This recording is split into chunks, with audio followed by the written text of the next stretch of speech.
হুগলি জেলা ছাত্র যুব সমিতির পরিচালনায় মৃত্যুঞ্জয় বসুর উদ্যোগে বিনামূল্যে হার্ট চেক আপ ক্যাম্প অনুষ্ঠিত হল হুগলির পোলবাদাতপুর ব্লকের অন্তর্গত গোস্বামী মালিপাড়া গিরিবালা প্রাথমিক বিদ্যালয়ে।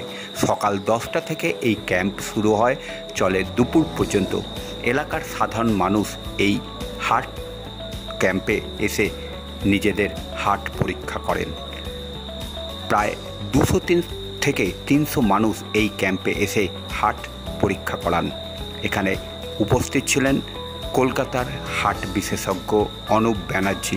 তিনি চেক আপ করেন। প্রায় দুপুর 3টে অবধি চলে এই ক্যাম্প।